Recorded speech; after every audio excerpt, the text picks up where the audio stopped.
Crafting games have been a top video game genre with the inception of Minecraft. You are dropped into a brand new world and left to your devices to figure out how to survive and thrive. The crafting genre has expanded to so many other types of subgenres. There's hardcore survival games, such as Enshrouded. Others lean into being a relaxing retreat, where you can play at your own pace, such as Stardew Valley.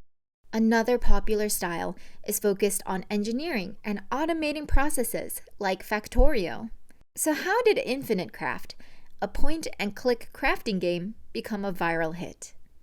Infinite Craft is a game created by Neil Agarwal, where you can make, well, pretty much anything. Neil is no stranger to creating games, with over 10 games available for free on his website, alongside other fun trivia and facts. But what makes all of his games so fun? It's simple. Literally. All of his games are so simple that they're based on only one premise. Take, for example, Password Game. Follow all the rules to make a password. Trolley Game. Choose between two options. Draw a perfect circle. Draw a perfect circle. And his latest game, Infinite Craft. Create whatever you want. And this simple premise has become a hit. Popular creators are hosting tournaments or competing with their friends to find specific elements. There's countless articles helping players find unique recipes and combinations, from SpongeBob SquarePants to even One Piece. Sometimes, simplicity can be a euphemism for being unrefined and unfinished. We've seen many games before that were definitely not ready, but pushed to launch by some corporate overlord. Fortunately, Infinite Craft is not one of those stories. Neil has created the perfect, simple game through 3 different ideas. According to Topdol, UI is a user interface with components that help users navigate, find information, and accomplish goals. It sounds easy enough. What does a player need to see and interact with in order to understand the game? This includes HUDs, buttons, loading screens, dialog boxes, menu screens, health bars, player customization, matchmaking screens, maps, notifications, hints, waypoints, markers. As you can see, there's a lot that goes into making sure the player can seamlessly explore the game without being hindered by UI. And huge props should be given to game designers who create great game flow. In fact, there's multiple websites, such as Game UI Database, which houses examples of UI from all genres of games. So let's compare the UI in the most well-known crafting game, Minecraft, and Infinite Craft. When you first spawn into classic Minecraft, you're met with a randomly generated world. You have nothing in your inventory, and with your hunger dropping and nighttime rapidly approaching, you have to figure out what to do ASAP. There's a sense of urgency that you need to start exploring, gather resources, and begin crafting immediately. For first-time players, this can be incredibly overwhelming. With absolutely no prior information, the player has to take in a lot all at once. Even though the UI can be intuitive, there's still a learning curve, especially if they don't have a lot of previous video game experience. So, when your parents try to play for the very first time, be sure to help them out a little. On the other hand, when you first drop into Infinite Craft, you're met with a white screen and 4 elements on the side. There's one line of instructions saying, drag elements to craft. Simple. The player has only one option that they can do. Point and click, or I guess point and drag in this case, has been ingrained into society with the advent of the internet and smartphones. Everyone already knows how to point and click. So comparing them side by side, which looks easier to understand? What looks more intuitive?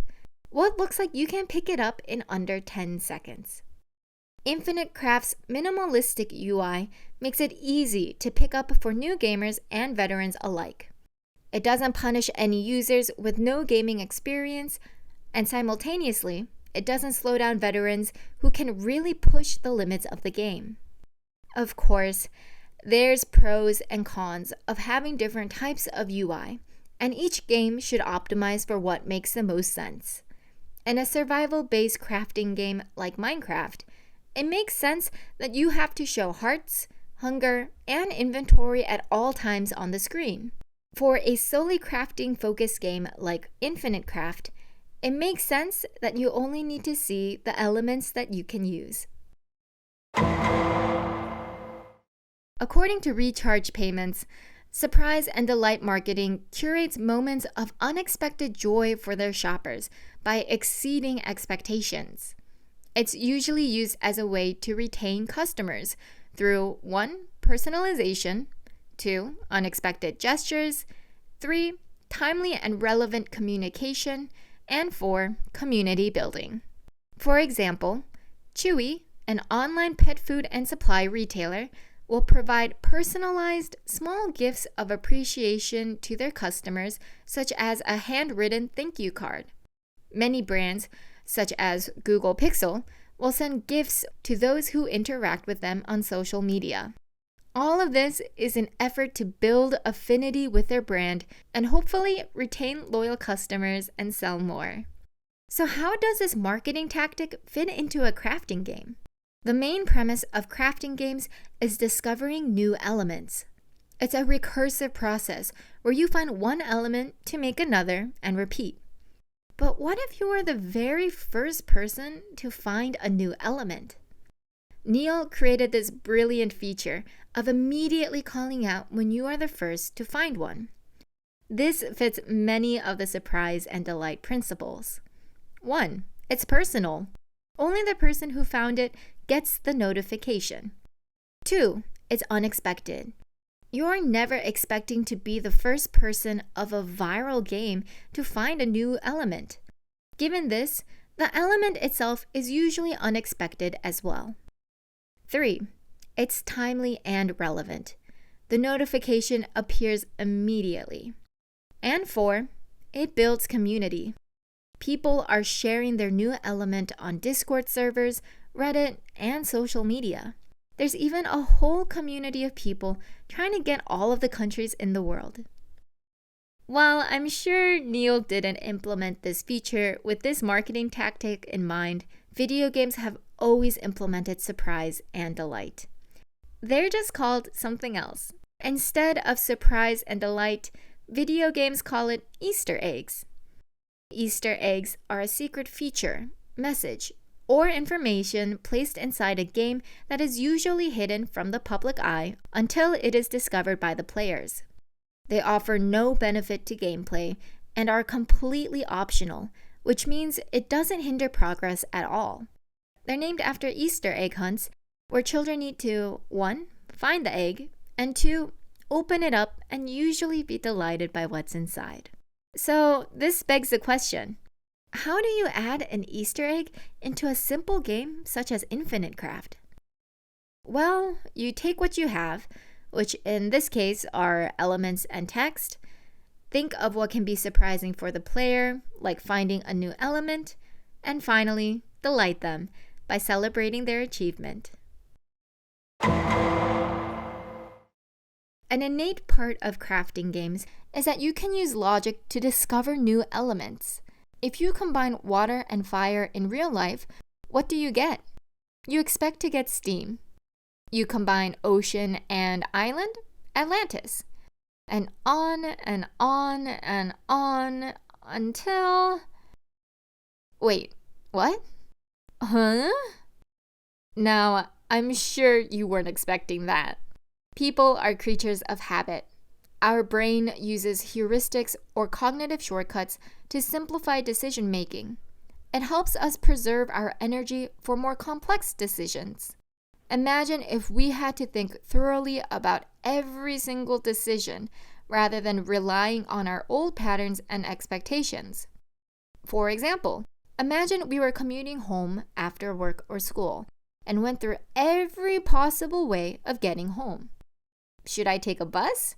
How about a taxi or Uber? What about walking home instead? We'd be stuck in decision paralysis. Instead, most of us go into autopilot. It helps us simplify our routines and thinking. We have a set of expectations that we assume will stay true when we rely on heuristics. So, when our expectations are so suddenly subverted or contradicted, we're jolted out of our routine thinking. We're faced with something novel. This brings us on an emotional roller coaster. Depending on the subversion, we can feel everything from fear, excitement, and even surprise and delight. In the case of Infinite Craft, the subversion of expectations almost always leads to a nice surprise. You had no idea that combining one wacky element and another wacky element could create something even wackier. It subverts your expectation of what you assume was in the game and brings you through a roller coaster of exhilaration and joy. This leads you to continue combining more and more elements to see if you can find another wacky element that subverts your expectation. And before you know it, you've already spent 10 hours in a simple game. Infinite Craft is a stellar example of how games don't need AAA funding to be successful. What makes a game fun? What makes it an enjoyable experience for its players? What makes people keep coming back again and again? Well, that's the best part of video games. Games that reward those with better mechanics can be fun. Games that are solely focused on socializing with your friends can also be fun. And games that are as simple as Infinite Craft can be just as fun. So don't let simplicity fool you. Try it out yourself before you make a judgment. And if you found it fun and have the means, feel free to send Neil a coffee.